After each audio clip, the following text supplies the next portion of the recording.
આજે આપણે એકદમ અલગ જ સ્ટાઇલથી બટેકાનું શાક બનાવવાના છીએ, એ પણ ગ્રેવીવાળું. આજે આપણે ગ્રેવીવાળું બટેકાનું શાક બનાવવાના છીએ. તેના માટે મેં અહીંયા બાફેલા બટેકાને આ રીતે કટ કરી લીધા છે. 2 મીડિયમ સાઇઝના ટામેટા, એક મોટી ડુંગળીને મેં આ રીતે કટ કરી લીધી છે. લીલું મરચું, 4 થી 5 જેટલી લસણની કળી અને 2 નાના ટુકડા આદુના લઈ લીધા છે. ટામેટાની આપણે ગ્રેવી કરી લઈશું.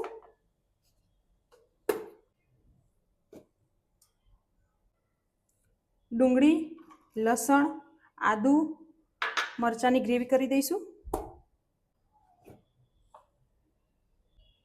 એક કડાઈમાં આપણે તેલ લઈ લઈશું. તેલ ગરમ થઈ જાય તે પછી આપણે બટેકા એડ કરી દઈશું.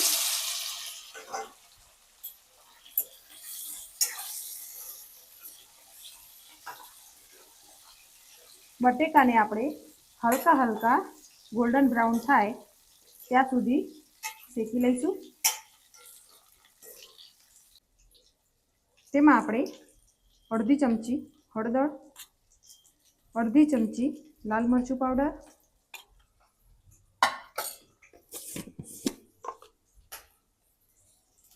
અને અડધી ચમચી મીઠું એડ કરીશું. તેને આપણે મિક્સ કરી લઈશું.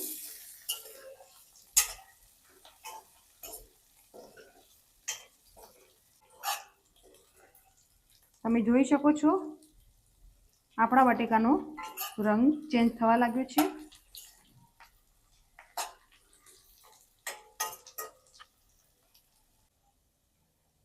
હવે આપણે બટેકાને લઈ લઈશું.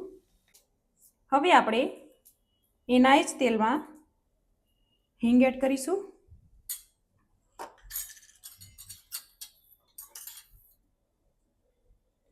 એક ચમચી જીરું,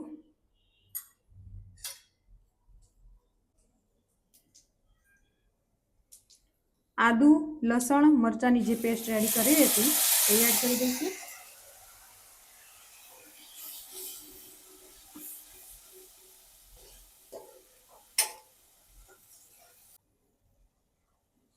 સ્વાદ પ્રમાણે મીઠું એડ કરીશું. 1 ચમચી હળદર, 1 ચમચી લાલ મરચું પાવડર, 1 ચમચી ધાણા જીરું. તે બધાને આપણે મિક્સ કરી લઈશું. હવે આપણે થોડું પાણી એડ કરીશું. તેને આપણે મિક્સ કરી લઈશું.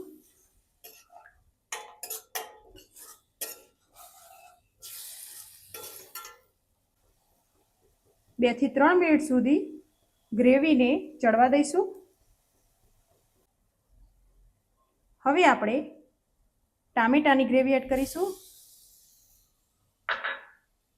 તેને આપણે મિક્સ કરી લઈશું.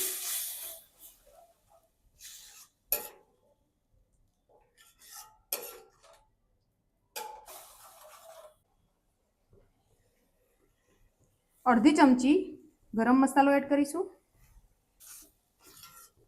તેને આપણે મિક્સ કરી લઈશું. ઉપરથી તેલ છૂટું પડવા લાગે તે પછી આપણે બટેકા એડ કરી દઈશું. તેને આપણે મિક્સ કરી લઈશું.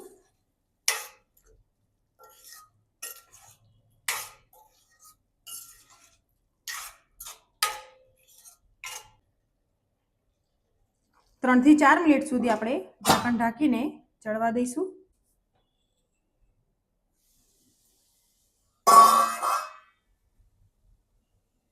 હવે આપણે ઉપરથી ધાણા એડ કરી દઈશું અને ગેસને બંધ કરી દઈશું. એકદમ ટેસ્ટી આપણું બટેકાનું શાક રેડી થઈ ગયું છે.